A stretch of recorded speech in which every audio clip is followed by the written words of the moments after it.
আয়েশা বলে, হাফসা কেন রে বল তুমি কান্দ? ওরে বল, তুমি হলে নবীজি 3 নম্বর বিবি, আমিও হাফসা নবীজির 5 নম্বর বিবি।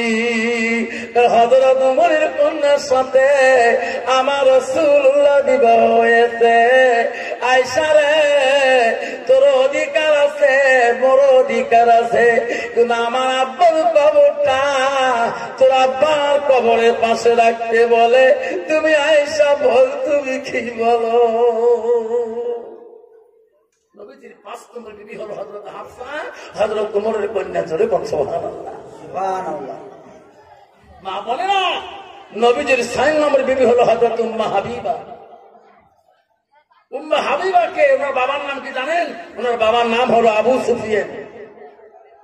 উম্মে হাবিবা নবীজি বিবাহ করার পরে আগে যেটা লাঞ্ছনা দিয়েছেন উম্মে হাবিবাকে, উতবা, সাহাবা, লাহেবা, এই বেঈমান আবু সুফিয়ানরা এত লাঞ্ছনা দিয়েছিলেন। কিন্তু উম্মে হাবিবাকে যখন রাসূল বিবাহ করেছিলেন, তখন নবী মক্কা জয়লাভ করেছিলেন। জোরে কোন সুবহানাল্লাহ। নবীজি মক্কা জয়লাভ করার পরে উম্মে হাবিবাকে মক্কাতে নিয়ে আসেন। আবু সুফিয়ান বেঈমান শুনছিলেন, উম্মে হাবিবা বলে আমার রাসূলুল্লাহ মুহাম্মদ বিবাহ করেছেন।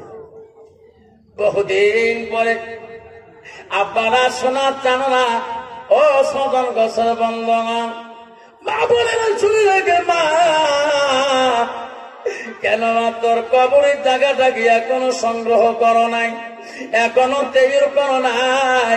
মা তুমি তো কবরে চলে যাবে রে মা, যেদিন তোমার ডাক পড়ে যাবে রে মা। কেউ কান্দিনি প্রসব কালে, কেন্দিছিল শুধু তোমার মা।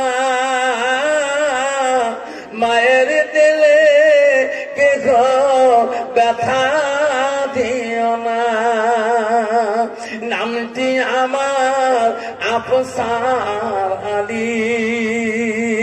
অতি গরিব বাবা মা,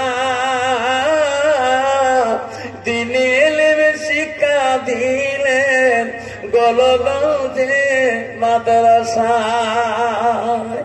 বাবার নামটি আব্বাস আলী, গ্রামপর বিশিখোয়া, থানা হইল গোলগঞ্জ, জেলা আমার ধুবড়ি।